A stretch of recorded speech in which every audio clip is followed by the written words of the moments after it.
like, I'll show you some photographs. Tessman and I, we took a trip to Tyrol on the way home.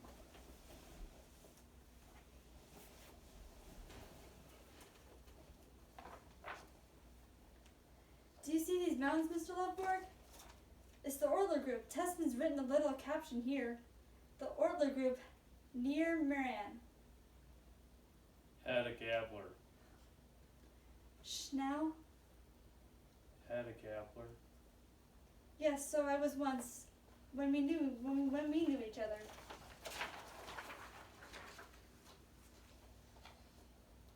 And from now, for the rest of my life, do I have to teach myself never to say Hedda Gabler? Yes, you have to, and I think you better start practicing now. The sooner, the better, I'd say. Hedda Gabler married, and then with George Tessman. That's how it goes. Ah, Hedda, how could you have thrown yourself away like that? What? Now stop that. Stop what? What do you mean? Calling me Hedda and...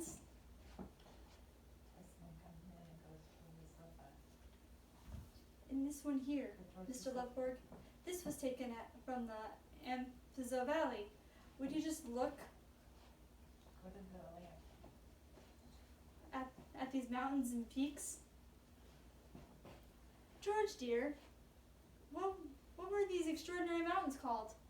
Let me see. Oh yes, these are the Dolomites. Of course, those Loveborg are the Dolomites. Hedda dear, I just wanted to ask you if you should bring some punch in here for you at least. Yes, thank you, my dear. And a few pastries, perhaps? Any cigarettes? No. Good. Then answer me, Hedda. How could you go and do such a thing? If you keep talking to me that way, I won't speak to you. Not even when we're alone together? No, you can think whatever you want, but you can't talk about it. Ah, I see. It offends your love for George Tessman. Love, don't be absurd. Not love then either? But even so, nothing unfaithful, I will not allow it. Answer me just one thing. Shh. Here we are. Here come the treats. Why are you serving us yourself? I have such a good time waiting on you, Hedda. But now you've gone and poured 2 drinks, and Mr. Lugler definitely does not want... No, but Miss Elfsted's coming soon. Yes, that's right, Mrs. Elfsted. Did you forget about her? We were just sitting here and so completely wrapped up in these. Do you remember this little village? Yes, that's the one below the Brenner Pass. We spent the night there. And ran into all those lively summer visitors. Oh yes, that was it. Imagine if you could have been with us. Just think. Just answer me one thing. Yes?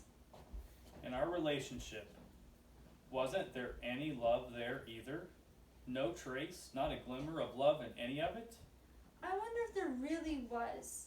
For me, it was like we were 2 good comrades, 2 really good, faithful friends. I remember you were particularly frank and open. That's how you wanted it. When I look back on it, there was something really beautiful, something fascinating, something brave about this secret comradeship, this secret intimacy that no living soul had any idea about. Yes, Hedda, that's true, isn't it? That was it. When I'd come to your father's in the afternoon, and the general would sit in the window reading his newspaper, and his back toward the room, And us on the corner sofa, always with the same illustrated magazine in front of us. instead of an album, yes.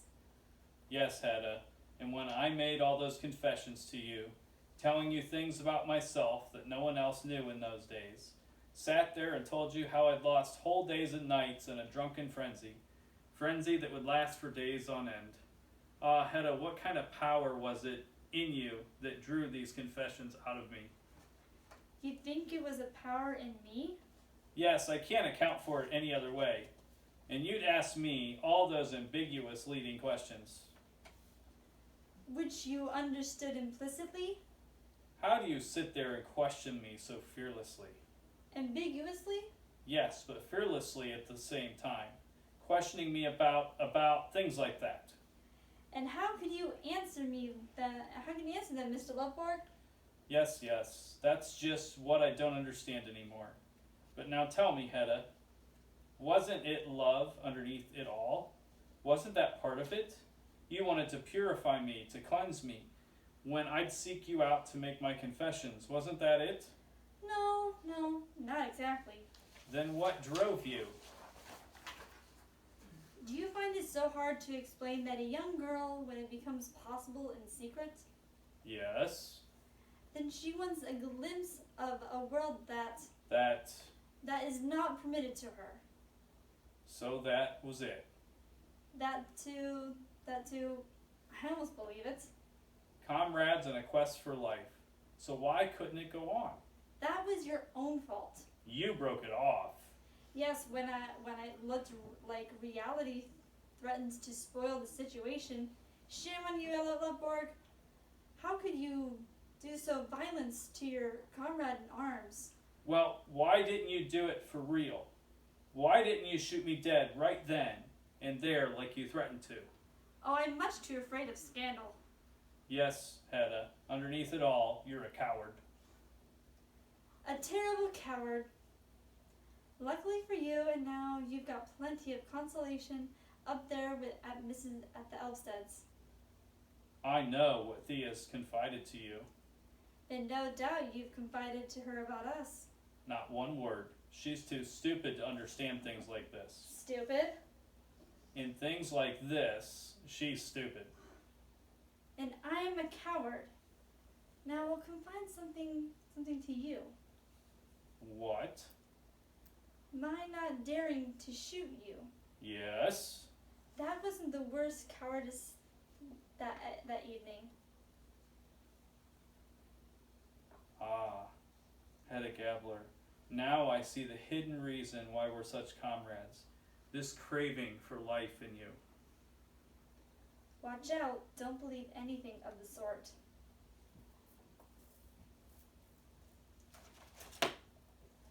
Oh, finally. Thea, darling, come in.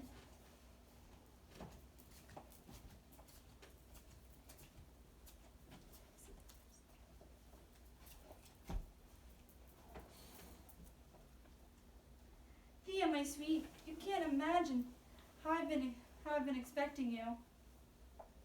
Perhaps I should go in and have a word with your husband. Not at all. Let them sit there.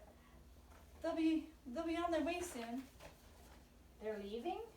Yes, they're going out on a little binge. You're not? No. Mr. Loveborg, he'll stay here with us. It's so nice to be here. No, you don't, little Thea, not there. Come right here over here next to me. I want to be in the middle between you. All right, whatever you like.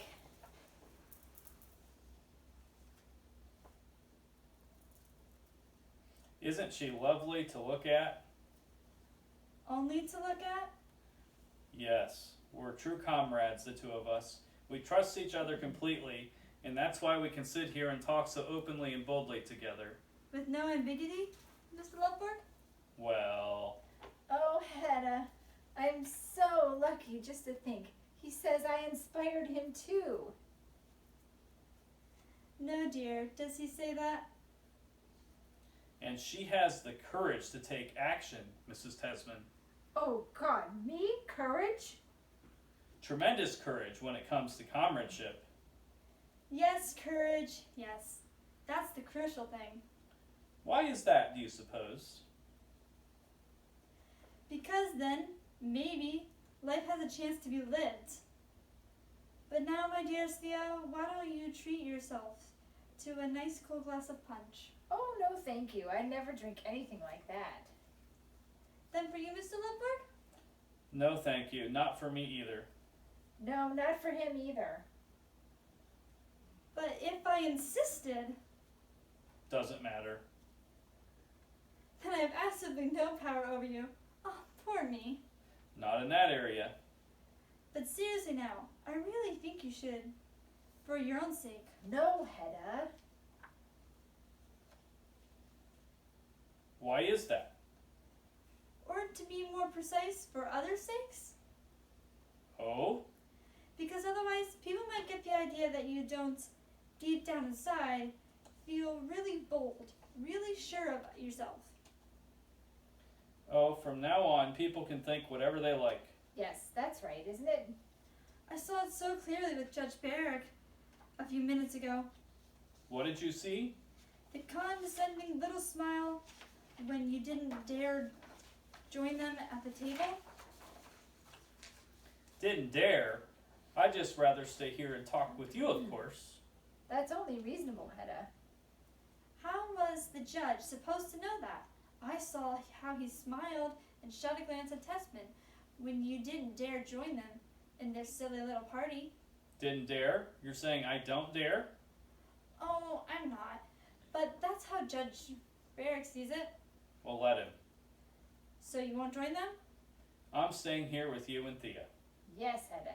You can be sure he is. What a strong foundation you've got. Principles to last a lifetime. That's what a man ought to have.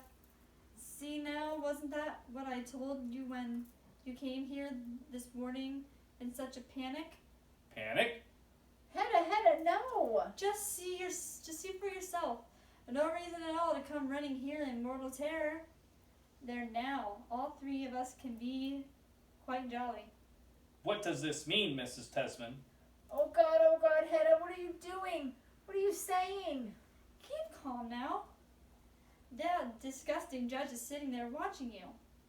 In mortal terror? On my account? Oh, Hedda. So that? Then this was how brave, bold comrade trusted me? Oh, my dearest friend, listen to me. Your health, Thea. Oh, Hedda, how could you want this to happen? Want it? I want this? Are you mad? And your health too, Mrs. Tesman. Thanks for the truth. Long may it live. That's enough for now. Remember, you're going to the party. No. Shh, they're watching us. Thea, be honest with me now. Yes? Was your husband told that you came here to look for me? Oh, Hedda, listen to what he's asking me. Did he arrange for you to come down to town and spy on me? Maybe he put you up to it himself. Aha, that's it. He needed me back in the office again. Or did he just miss me at the card table? Oh, Mr. Loveborg. Skull to the old sheriff too. No more now. Remember, you're going out to read to Tessman. Thea, that was stupid of me. What I did just now. Taking it like that, I mean. Don't be angry with me, my dear, dear comrade. You'll see. Both of you and everyone else will see that even though I once was fallen, now I've raised myself up again with your help, Thea. Oh, God be praised.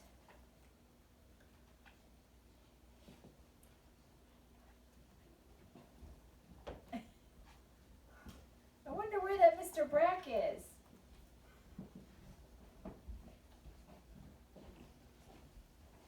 Well, Mrs. Tessman, our time is up. Yes, it is. Yes, it must be. Mine too. Loveborg, don't do it. Can you hear? They can hear you. Ow. You were kind enough to ask me along. So you're coming after all. Yes, thanks. I'm delighted. I'd really like you to look at one or two things before I send it off. Just think, that will be splendid. But Hedda dear, how will you get Mrs. Elstead home? Oh, there's always a way out. Mrs. Elvsted? Well, of course, I'll come back for her. Around 10 o'clock. Mrs. Tesman, will that do? Yes, that will be fine. Well, everything's alright then, but don't expect me that early, Hedda. No, dear, you just stay as long as you like. Mr. Loveborg, I'll stay here until you come. That's understood. All aboard, then the party train's pulling out. Gentlemen, I trust it will be a lively trip, as a certain lovely lady suggested. Yes. If only that lovely lady could be there. Invisible, of course. Why invisible? To hear a little of your liveliness, Judge, uncensored. Not recommended for the lovely lady. Oh, you really are the limit, Hedda. Think of it. Well, well, my ladies. Good night, good night. Until 10 o'clock then. Oh, Hedda, where is all this going? 10 o'clock, then he'll appear. I see him before me with vine leaves in his hair, burning bright and bold. Yes, if it could only be like that. And then you'll see. Then he'll have power over him again. Then he'll be free. Then he'll be a free man for the rest of his days. Oh, God, yes. If only he'd come back just the way you see him. He'll come back just the way and no other.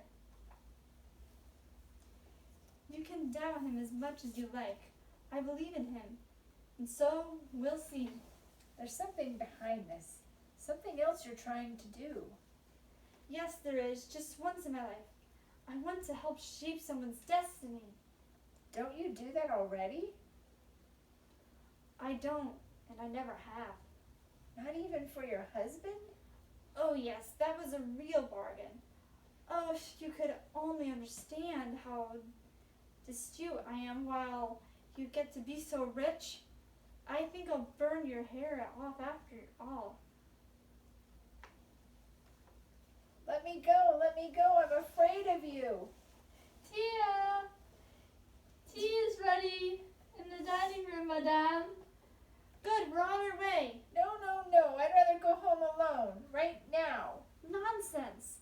First you're going to have some tea, you little bubblehead, and then at 10 o'clock, Ella Loveborg with vine leaves in his hair.